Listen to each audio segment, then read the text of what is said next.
This is the Mixtape podcast. I am your host, Mark.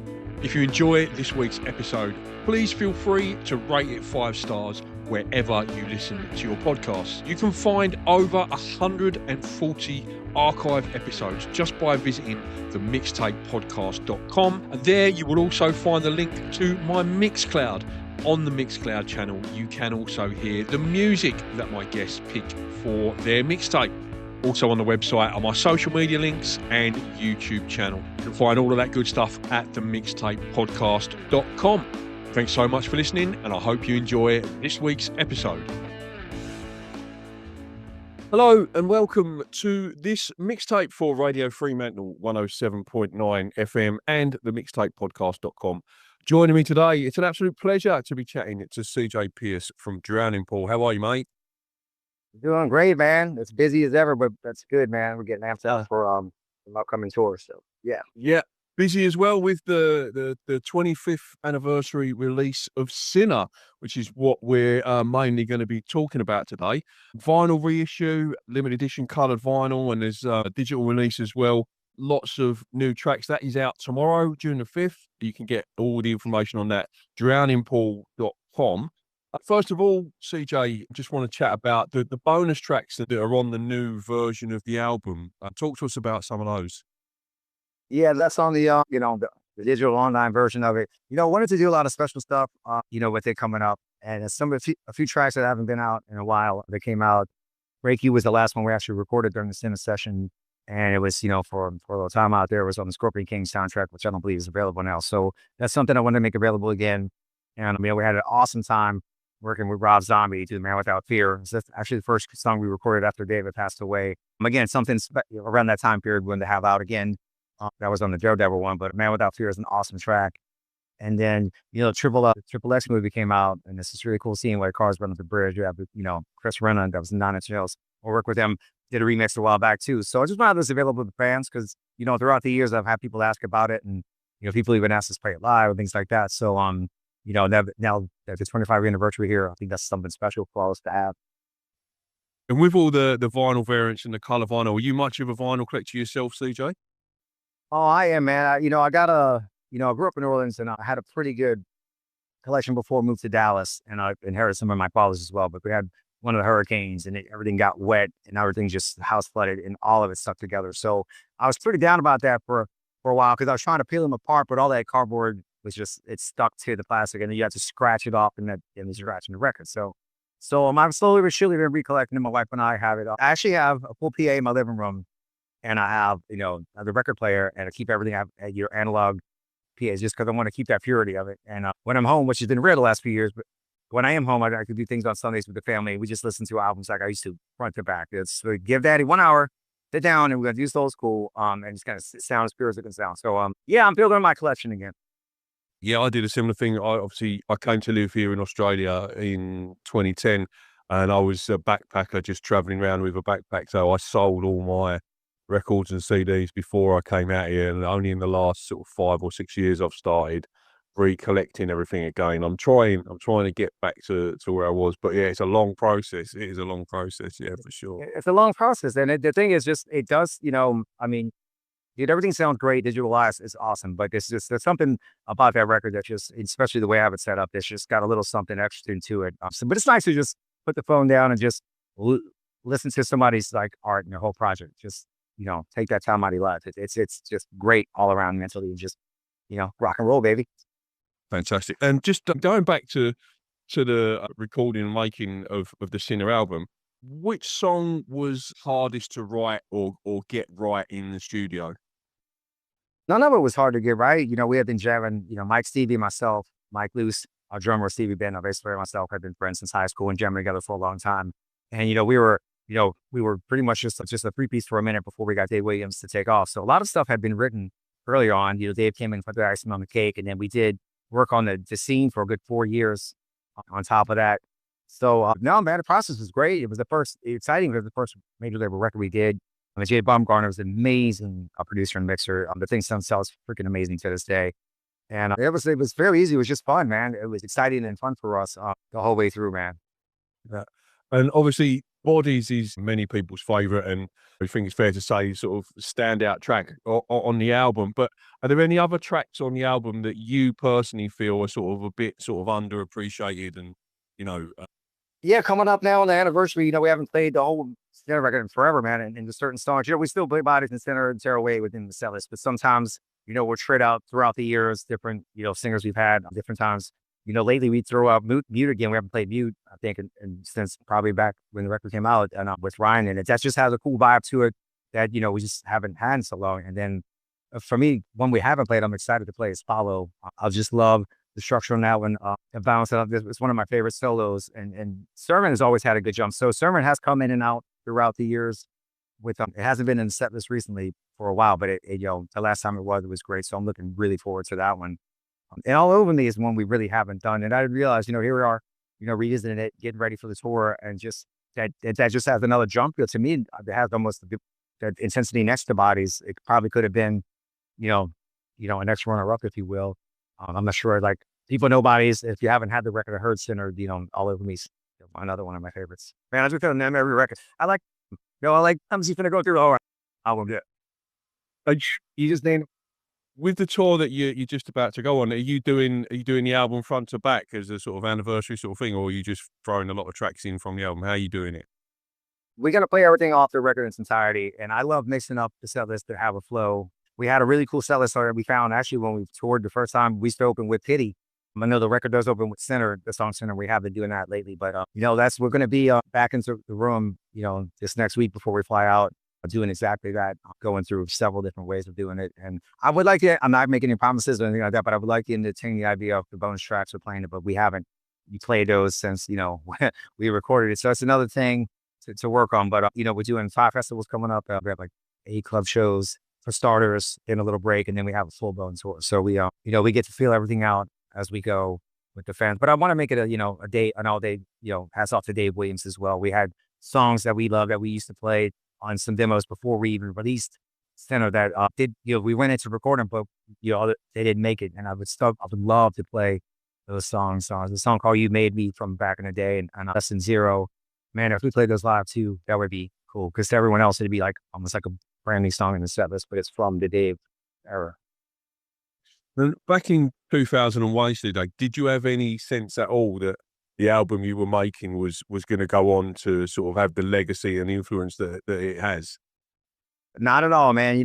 Just like every local band and all musicians coming up, you want your art get out there, you want your music to be heard, and you hope it does the best. We always knew it had a great vibe. We were doing really well on the local scene in Dallas, and things were already taken up locally. When you're just selling out your local club, and then the local radio stations playing your demo, Tearaway and Bodies, before we even got signed was kind of like, we knew we were doing something great, and we're having a lot of fun with it, man. And it just exploded, and it's still, it got me literally. It's like, wow. I haven't stopped to think about it because we've been going, several labels, the management. Obviously, we have some singer switches. We have Brian McCombs back in the band. It's been awesome. But, this is the first time we kind of stopped and reflected, and it's been awesome, man. It's mind blowing, but also at the same time, and I can't wait to play Bodies every night. I mean, everybody goes crazy nuts, man. It's a fun song. It's forever been a fun song for us. So I appreciate the fans, having fun with it as well. Yeah. It never ceases to amaze me, albums like that that old. I said to my son's 13 and he listens to sort of Metallica and Slipknot and Typo Negative and stuff like that. And I was looking for some sort of cool dad points the other day. So I said to him, "Oh, do you know Drowning Pool?" I said, I'm interviewing Susan. He went, "Oh yeah, Bodies is sick." And and I've never prompted him on that. He's just found it on his own. Do you know what I mean? A 13-year-old, just he's well into it. Yeah. So I'm getting some cool dad points today. So yeah, I'm stoked about that as well. That's excellent. Awesome. Well, tell him I said hello and keep rocking out, man. It's another cool thing for me. There was a time, when, again, the music business is up and down. We, some lulls and we had some time off, and, I've done some teaching and stuff like that. And just, again, like I said, 13-year-old, a 13-year-old student I'm teaching him how to play Bodies, and he's excited about it. And it's something I wrote. It's just wild to have that, like you said, that kind of influence. Yeah, I'm not for sure. When you look back at Sinner, DJ, 25 years later, what makes you most proud? Is it the legacy, or is it the songs, or the influence? Yeah, I would say it's songs like Tearaway, just for example, man. The stuff that's just standing the test of time. It's an emotional song, and that kind of connection. Again, there's been a lot of them throughout the record and go on and on. But using Tearaway as an example, I see fans every night, somebody's like crying while we're playing it. And I know that has some kind of deeper connection. I always make a point to go talk to them because for me, I'm influenced by so many bands and so many songs have got me through sometimes in my life. And people, there's a couple different ways that they take the song. There's 4 distinct ones that stand out, but to each his own, however that song, feels for you. But it's just wild to see that and to be a part of that, to actually create some art that somebody else can relate to. And music gets us through life, Yeah. I'm proud of. I think with the reach of the album as well, like when you get syncs like the WWE stuff and stuff like that, like it brings you to like such a bigger wider audience. Like how did that come about, and was there much of a discussion among the band as a yes or no green light that sync, or was it just a straight up yes, let's do it? There was a lot involved in early days with lineup. They were doing movie soundtracks as well, which is kind of how we had the end with some songs. We got on Ozzfest very last minute. We were the very first band to open up in 2001 on the 3rd stage at 10 a.m. And then also it said WrestleMania was up, WWE. It was used in a couple of different movies, and all that hit in June. It all hit at the same week. MTV had the buzz clip of the video, and it's just like, again, you hope for the best, and as a local artist, and you just now coming out, and we just right place, right time for sure, man. And then it's like the whole world heard the song, and people are still discovering it, man. It's like I said, it's got a life of its own. Yeah, no, for sure. All right, CJ, I'm going to give you a quick fire 5 questions now. These are just before we get into the mixtape track choices. These are the same 5 questions that I ask everybody when they come on the show. First one is, what's on your tour rider? Anything weird or interesting? Anything weird? We slimmed it down a lot. I'm a Trisket man, and my band guys say I live in a weekend world. So I get the Triskets, they get the weekends. That's just a funny tidbit. But, we keep it simple, man. Actually, I feel like sometimes on the road, we used to get pizza and all that stuff, but we make sure there's some kind of like a fruit and veggie tray, man. We just get down on that. So, you got to get some kind of healthiness in because the rest of the night is probably not going to be healthy. Nothing too weird, it's really been slimmed down. Some of it's like still water, some of it's like the bubbly water, man. You know, case of beer, maybe 1 bottle of vodka. I've kind of slimmed down again. I'm trying to, turn into a wine person because a bottle of vodka a day too, a couple glasses of wine, I'm 53, bro. I'm still trying to jump around that stage and keep it going. So, yeah, no way, do you have a pre-show ritual? We usually do a pre-show shot one way or the other, whether it has to, to Dave. We all warm up together now, and we have certain warm-ups. We never used to do that before, but it's fun that we all kind of have our own thing, and then we come together, vocal-wise. We're all singing a lot more, throughout the set. So I like that we've come more pro with that. It used to just be like eat a box of nails and drink a bottle of booze and go on stage and go for broke. But now it's, everybody warms up.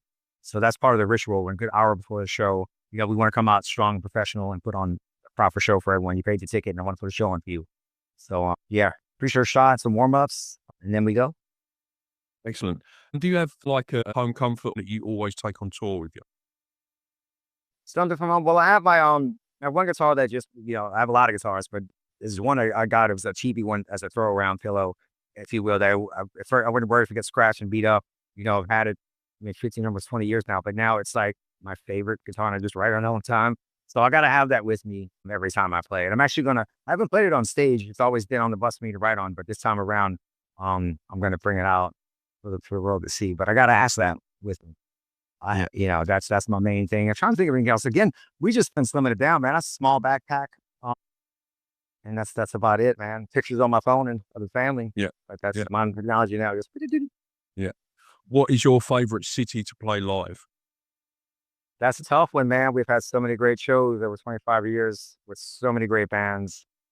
Man, it's wild. They all stand out in their own right. It's sort of a hard one because, every town, it's a different venue, a different city. It's a different vibe of the crowd, even though we're playing, I might be playing like the Terry Body's a song, but the reaction's always intense, but different. So every show is like its own unique show, man. I'm not trying to cop out there.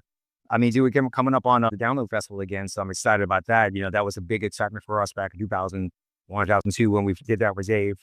And there's a few things like that we haven't played at festivals since it's been a record, surprisingly. So, there's a lot of festivals coming up that are great, dude. I love doing the big shows with so many people there. I love the intimate club shows because I can physically hang out with all our fans.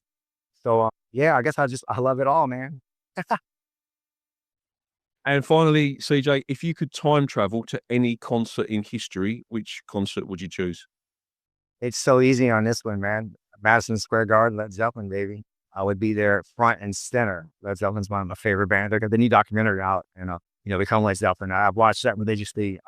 Dude, I can't say how many times. And it just reinvigorated that too. That's something else that's happening right now, throughout the writing process, because we had a few weeks off just now to finally really get in and jam some songs. And here we are playing the center record, talking about all that time, all that's back in your mind frame, and me just kind of revisiting just naturally some of my influences like that. I do some cover band stuff with my wife, and we do a lot of 70s type songs, and some 80s stuff that I just normally wouldn't have been, learning and playing at this time. And it's really coming through in the music. So it's exciting that just within the last week or two, like all these new riffs and songs are closer to that center because we're literally in it, that mind frame again. All right, CJ, let's drop into some mixtape track choices then. Track one of your mixtape, CJ, is an attention grabber. What did you pick for that, mate? I put Snot Stupid because it was one of the songs that really got my attention. We're local band in a van, and I'm driving, and Dave Williams always had new music and stuff, and he had cassette tape of Snot that had that. He had like 2 tracks on it. So he's check this out. We were driving to Oklahoma, Oklahoma City that weekend, doing local stuff, and puts that tape in. And when that song, man, it's all funky and got the wild pedal going, which I love. And then it just kicks in, man. It was like, oh my God, what is this? And we're all in a band just rocking on the way to Oklahoma, man. And now we get to play with Snot. So it's just like dream come true. Yeah, fantastic. Awesome choice, mate. Track two is a song you sing in the car or the shower, mate. What'd you go with? Well, my kids, I have a 5-year-old and a 10-year-old, and it's just wild. They still really into the K-pop Demon Hunters and this Pink Pony Club song. So when I'm usually in the car, when I'm lucky to be in the car rocking out, because everything else is playing flies, tour bus, but it's the family in the car, and the girls would just sing at the top of their lungs. So I do know those songs very well, and then they stick in your head. So it's like that's what kind of goes on in my car when you see me going down the road. That is by himself. I'm listening to Testament or some kind of metal. But yeah, man, that's the car song singing songs that happen in my house. You don't have to. You don't have to feel bad about that. I can make you feel better because when I interviewed Ryan a couple of years ago, he chose it sticks it because I'm 160 episodes in, right? But I remember his one, right? In the showers, he chose the theme from the Muppet Show as his. He has that in his head a lot. He said that to us at times, and sometimes we'll just sit around and somebody will start singing it, and we all sing it. So like that's part of that happens before a show a lot too, man. It's funny that he said that because it's true. Yeah, I know, it made me laugh. But like it's on the radio, like it's not what you expected. If you're tuning in to hear a mixtape from Ryan from Drowning Pool, you're not expecting to hear the Muppet Show. Do you know what I mean? But it's your mixtape, so I'll play the songs that you picked. So yeah, it's all good. It's all good. Track three, mate. What is your favorite cover version? Cover versions, songs of just like random songs that have been covered. Again, these two came up recently because I actually play them with my wife. But "Never Tear Us Apart" by Paloma Faith is really cool. The way that she sings on that song and just kind of brings that perspective to it, and it's just it just comes across deeper to me. Something old school tracks, and then another one that's just sick. Right, Helter Skelter with Dana Fuchs. Dana Fuchs is when she did that song, she got Janis Joplin kind of vibe to it, and my wife has a raspy voice, so I hadn't heard it before until she brought it up to me a few months ago. And then I get to rock it, every night with her when I'm off tour, her and I. But I do when I'm not playing music, I go play music with my wife. That's my downtown. But man, that version, if people haven't heard that Helter Skelter, because there's been a lot of covers, but she throws some Janis Joplin's tank on, and it's just dirty, man. It's awesome. Yeah, fantastic. That's what the show's all about. The idea of the mixtape is spreading the word of the tunes that you might not know. So yeah, looking forward to playing that one on the show. Track 4, CJ, is what is a song you wish you could play to your 18-year-old self? There's 2 songs, again, and you can pick either one or if we got time to do both. But songs that I play now, that really stood out to me. I was 18 years old. I was still working on my shreds. I'll tell you about my stuff now. I'm 53 years old now. But when Mr. Scary came out from Doc and dude, it's just George Jones was just ripping these leads on it. And I could play it now. We had talked about, having a part of the set where Mike and I just get into it. So I had revisited that recently, and it's like, the mindset now of what I was at 18, like, oh man, that's what he was doing. Like I can do it now, but then I couldn't. So I would play that for me and show me how to do it. And the other one that's a huge influence for me is the Hypnosis, right, from Testament off New Order. When that came out, dude, it's just that solo on that is so tasteful. And then he he gets into things, and then he does his crazy arpeggios, which is again another influence on Alex Williams, is one of my favorites. So those two were big ones that I couldn't do that I can play now. So it would be fun for me to go back and say, hey man, this is how that goes. What sort of stuff were you actually listening to when you were 18? 18, I was full on with the metal. Again, I grew up in New Orleans. There's a lot of jazz and blues, Mardi Gras music, Zydeco. I mean, my dad had a cover band. They played in the living room on the weekends, and it was, Led Zeppelin, Black Sabbath, or definitely like some of the big, Fleetwood Mac and stuff like that. They had a mix going. So I was definitely influenced by as a young child. But when the 80s came up and, all the metal bands were coming out, dude, I was sold and just a metalhead ever since. But yeah, big time into Testament, Metallica, Megadeth, all the greats at that time period, man. Slayer, everybody that's in that zone. I was on it, man.